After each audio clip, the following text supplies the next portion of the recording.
Какая красивая профессия, балерина. Но так ли просто ей быть? Чтобы стать профессионалом в этом деле, надо начать заниматься с самого юного возраста. Интересно, мне еще не поздно?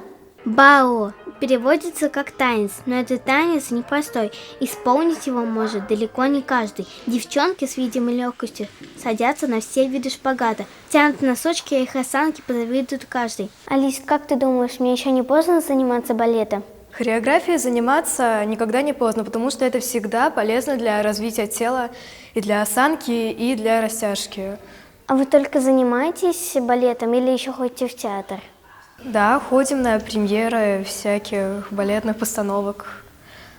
И нам как бы подают в пример те балерин, которые уже выступают на сцене. Какая тебе балерина больше нравится? И это Анна Павлова, потому что она очень красиво танцевала, все прекрасно, и подъем, и шпагат, и поэтому я стараюсь на нее равняться.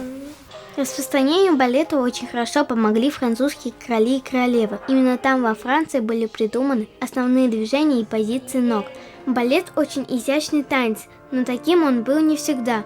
Как любое искусство, балет меняется и совершенствуется. Специальная балетная обувь пуанты появились лишь в XIX веке, но, как вы заметили, юные артисты ее не используют, она наносит вред растущей стопе. Девчонки выступают либо в чешках, либо в обычных белых носочках. А у вас у балерины бывают какие-то соревнования? Конечно, очень много. Мы почти каждый месяц ездим на всякие соревнования и фестивали. Вот в последний раз мы ездили в Сочи на Золотонацию, заняли первые и вторые места. Вот вам вообще не сложно выходить после балетного класса на сцену? Нет, не сложно. Мы в балетном зале всегда тренируемся и здесь танцуем, репетируем все танцы. Поэтому для нас выходить на сцену уже буднично. А вот так выглядит легендарная балетная юбка, пачка. Да, в такой на улице не походишь, в автобус не сядешь. На такую красоту уходит порядка 15 метров ткани и 2-3 дня работы профессиональной швеи. Непростое увлечение выбрали себе девчонки из балетной школы Лил Балерин, но чем сложнее путь, тем слаще победа.